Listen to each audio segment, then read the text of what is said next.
For more on the investigation into the leaks, let's bring in John Yoo, former Deputy Assistant Attorney General and former law clerk for Supreme Court Justice Clarence Thomas. So here's what Caroline Leavitt said about the leak just a short time ago in the briefing. Listen here. Leaking top secret classified intelligence is a crime, and people need to be held accountable for that crime. This administration wants to ensure that classified intelligence is not ending up in irresponsible hands. We need to get to the bottom of it, and we need to strengthen that process to protect our national security and protect the American public. So the provenance of this document was the Defense Intelligence Agency. We don't know where the leak came from. The contents of the report were later confirmed to Fox News. I don't know if it was actually declassified, but it would seem at the moment that the leak occurred, this was classified information. So what are the remedies here under the statutes? So there's something called the Espionage Act, which is the primary law that the Justice Department uses against leakers of classified information. If this person who leaked the document is in the DI, the Defense Intelligence Agency, or the Pentagon, and it's classified, it sounds like the report is classified top secret, if not higher, then they could be prosecuted and punished with up to 10 years in prison and a fine. It is actually the most serious thing that the government can do, other than charging someone with treason for releasing classified information that's so important and it is so important to the national defense. If you're Iran and you see that report or you learn information about that report, you will have some idea about what kind of intelligence assets we have in Iran, whether we can detect or not detect information. So this is exactly the kind of thing the Espionage Act is designed to punish. Right, because as I recall, the report said that through visual reports and SIGINT, which is signals intelligence, so that may in some way be nodding to sources and methods. Yes, and in fact, that could be another violation. Is one thing, you're releasing the report. The other thing is you're releasing information about how we're able to intercept electronic communications on the other side, what you call SIGINT, signals intelligence. That itself is another violation of the Espionage Act. So whoever did this is in a lot of trouble, because you're talking about 20 years now in prison and fines. But we should also focus on, think about how this is going to harm the way our government makes national security decisions.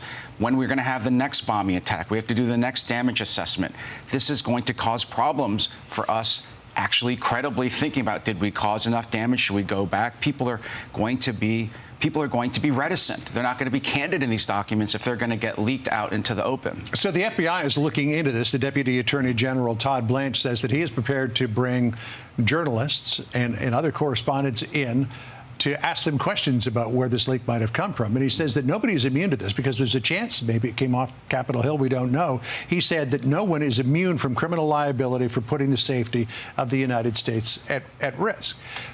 But then there's the chain of custody kind of thing. So if it came out of the DIA, that you believe would be a crime. What if some lawmaker who was briefed on it released the information to a journalist? Would that be a crime? Is it a crime to publish it? John, any Fox News host that needs legal representation, I'll give you a discount. Okay? But this is actually a very serious issue that the Justice Department, when I worked at the Justice Department, we had to grapple with this exact issue. The statute, Todd Blanche is right, the statute does not say journalists are off limits, Senate aides are off limits. It just says anyone who gets classified information, they're not authorized to handle it, and they release it or pass it on, and they intend to harm the United States, that's 10 years in jail. So the Justice Department has historically not gone after media organizations, not gone after hosts, because you would have a First Amendment claim. The courts have never upheld it, but you would have a First Amendment claim. I didn't steal anything. I was just doing my job as a member of the press to report. But certainly we've seen in the past that there have been some famous cases of people being jailed. Jack Teixeira, who is the Massachusetts Air National Guard service member, sentenced to 15 years for leaking hundreds of classified documents online. Bradley Manning, sentenced to 35 years for a role in WikiLeaks. So these are service members. These were people who got this out of the government servers.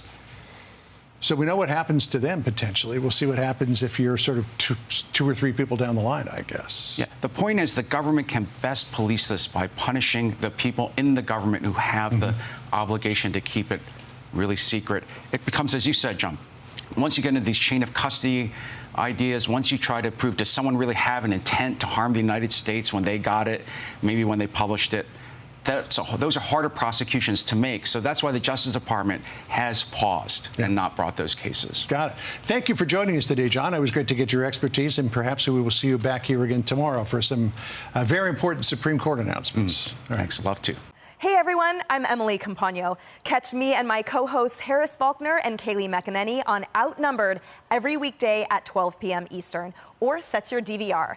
Also, don't forget to subscribe to the Fox News YouTube page for daily highlights.